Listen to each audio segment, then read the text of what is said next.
উপমহাদেশের উপমহাদেশের সেরা কুস্তিগির গামা পালোয়ান। আপনারা কি চেনেন এই গামা পালোয়ানকে? আজকে এই গামা পালোয়ান সম্পর্কে আমি এমন একটা তথ্য আপনাদেরকে জানাবো যেটা জানলে আপনারা অবাক হবেন। দেখেন, গামা পালোয়ান জীবনে যতবার কুস্তি লড়েছেন তিনি কখনো পরাজিত হন নাই এবং তার শরীর কখনো ঘামতো না। তিনি কুস্তিগির ছিলেন, কুস্তিতে লড়েছেন, কিন্তু তার শরীর কখনো ঘামতো না।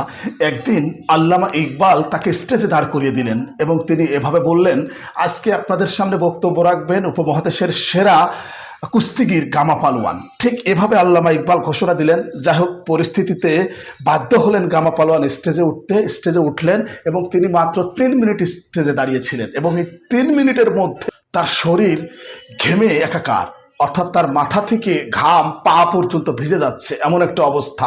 মাত্র 3 মিনিট তিনি স্টেজে ছিলেন। তিনি 3টা কথা বলেছিলেন। তিনি বলেছিলেন এভাবে, কুস্তি শরীরের জন্য ভালো, আপনারা সকাল সন্ধ্যা কুস্তি করবেন।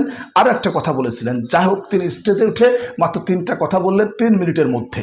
এরপর তিনি স্টেজ থেকে নেমে আল্লামা ইকবালকে এভাবে বলছেন, আমি জীবনে অনেক মানুষকে পরাজিত করেছি কুস্তিতে, কিন্তু আজকে আমি নিজে পরাজিত হয়েছি। আপনি যখন আমাকে স্টেজে কথা বলার জন্য বললেন, আমি কথা বলার চেষ্টা করেছি। আমি মাত্র 3 মিনিট স্থায়ী হয়েছি, কিন্তু এই 3 মিনিটের মধ্যে আমার শরীর ঘেমে একাকার, আমার মাথা থেকে পা পর্যন্ত, মানে আমার মাথা ঘেমে পা ভিজে যাচ্ছে এমন একটা অবস্থা। অথচ আমি উপমহাদেশের সবচেয়ে বড় কুস্তিগির, আমি কথা বলতে পারলাম না। সেদিন আল্লামা ইকবাল তার এই কথা শুনে মুস্কি মুস্কি হেসেছিলেন। কারণ সবাই সব কাজ পারে না, সবার পক্ষে সব কাজ করা সম্ভব হয়ে ওঠে না। এই কারণে যারা কলম দিয়ে লেখে তাদের ক্ষমতা অন্যরকম, যারা স্টেজে কথা বলে, মঞ্চে কথা বলে, তাদের ক্ষমতা অন্যরকম, আর যারা কুস্তিতে মানুষকে পরাজিত করে তাদের ক্ষমতা অন্যরকম। কাজে এই পৃথিবীতে এক একটা মানুষের মধ্যে এক এক রকমের যোগ্যতা থাকে, সে এক এক রকমের যোগ্যতা ডিজার্ভ করে।